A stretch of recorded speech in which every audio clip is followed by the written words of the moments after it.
When David found the truth, it was almost too ordinary to notice.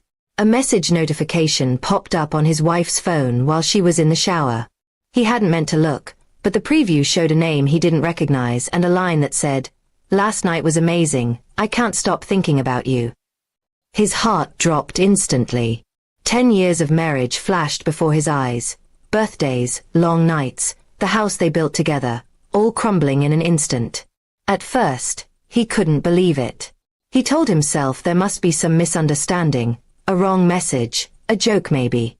But when she came out of the bathroom, humming softly, towel around her hair, he couldn't hold it in. "Who's Eric?" he asked, voice shaking. Her smile vanished. The color drained from her face. And in that silence, he already knew the answer. They sat in the kitchen for hours. She tried explaining how she had felt lonely, how their relationship had turned cold, how one thing led to another. But none of it sounded like reasons. It sounded like excuses. David listened, tears burning in his eyes, his world collapsing quietly as she spoke. He didn't shout. He didn't throw things. He just sat there numb. When she finished, he said, "I need time." Then he walked out and spent the night at his brother's place, staring at the ceiling until morning came. 10 years together, and now he couldn't even imagine walking back into his own home. Days passed. Friends told him to leave her.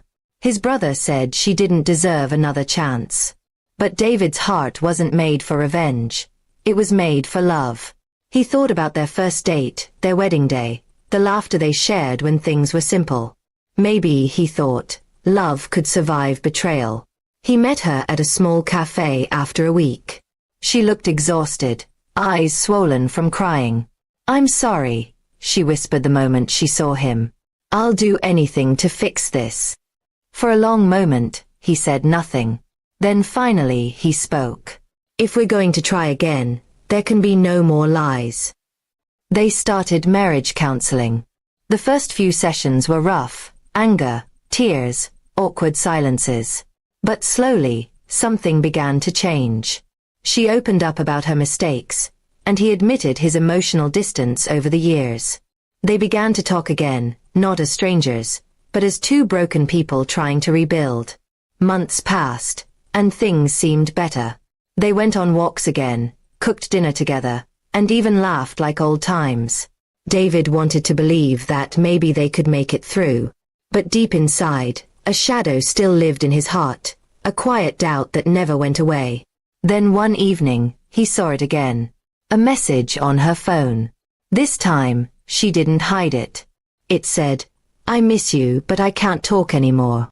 She had ended it with the man, but the past had left its mark. David realized then that forgiveness wasn't the same as forgetting. He didn't yell this time either. He just sighed and said, "Thank you for being honest."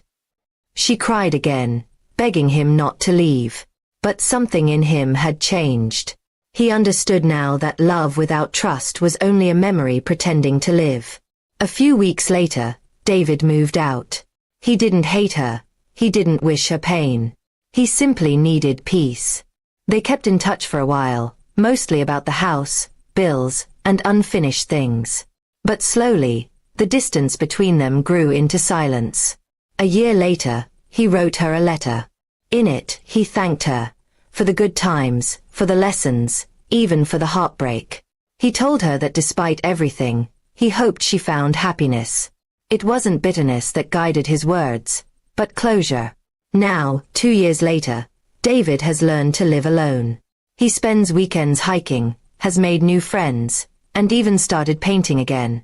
Sometimes he still thinks of her, not with anger, but with a quiet acceptance. The wound that once bled has turned into a scar, one that reminds him of who he became after losing everything. His update to the story wasn't dramatic. There was no grand reunion or revenge. Just a man who tried to fix what was broken and learned that sometimes, walking away is the real act of love. In the end, David realized that healing doesn't always mean staying. It means learning to let go without hate, and moving forward with peace.